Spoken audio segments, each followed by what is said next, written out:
to give her insights is Trump campaign spokesperson Karoline Leavitt. Karoline, good morning to you this morning. Appreciate your time as always. Right out of the gate, I just wanted to ask you, polls suggest about 18% of American voters remained undecided headed into last night's debate. What do you think those undecided voters are waking up thinking this morning about the race moving forward?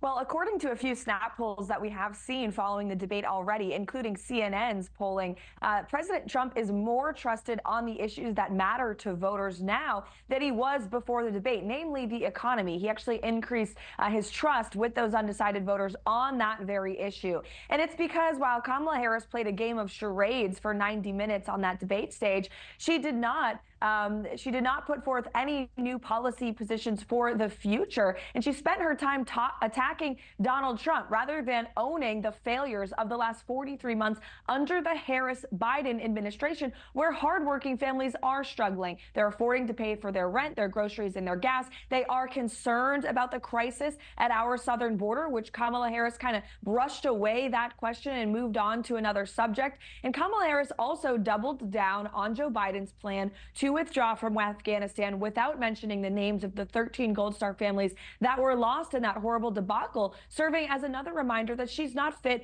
to be commander-in-chief. And there has been war and chaos that has erupted all over the world on her watch. And so I think on the issues that matter to voters, President Trump remains the trusted candidate in this race. And to your point, you know, both candidates covered the gamut last night. I'm curious, when President Trump got off that stage last night, did you get a chance to talk with him?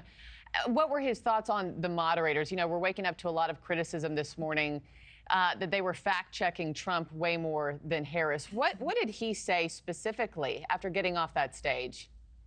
Well, President Trump made his way over to the spin room, as I'm sure you saw last night, Markie, continuing to fight. And part of that was to express his disappointment in the moderators last night. It was a total 3-on-1 cage match. Anyone with eyes could have seen that. They fact-checked President Trump 5 times. They fact-checked Kamala Harris 0 times. And that's not because President Trump somehow said more lies or not.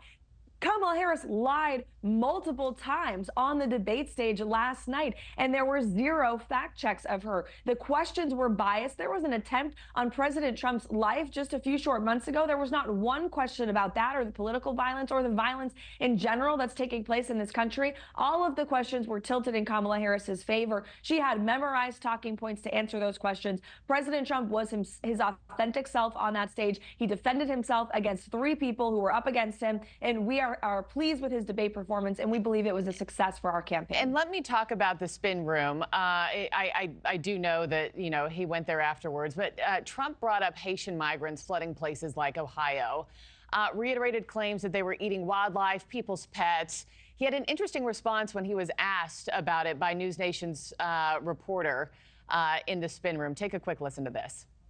Do you think you're going to lose the Haitian vote with these claims about eating cats? I really don't know. I just say, all I do is say the truth. I say the truth. If I lose votes or gain votes, I don't care. But this was my best debate. I thought it was very good. I thought she was very weak on foreign policy. Did she was very weak on the border, and I'm very happy with it.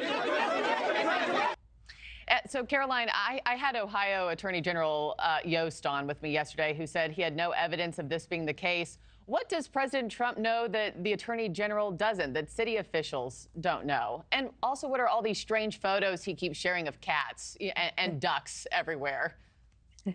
Well, the evidence that President Trump is referring to is the words of the American people and residents within that town who not only have expressed what they have seen, their eyewitness testimony on social media, but they also went to the city meeting to express what they saw. And there was also a 911 call that was made by a resident in Springfield, Ohio, that has been posted by the Federalist. It's on their website. It was posted late last night. And that resident expressed the concern that she saw about these Haitian migrants taking ducks out of a pond and slaughtering them in the middle of their town. And it's really a shame, I think, that it took these very outlandish eyewitness accounts from these residents for people to start paying attention to Springfield, Ohio, that has had an influx of 20,000 illegal Haitian immigrants to their community. Yeah, it has been an influx in the last 4 years.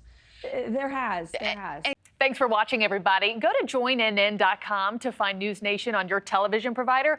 Also, don't forget to click that red subscribe button below to get more of NewsNation's fact-driven, unbiased coverage.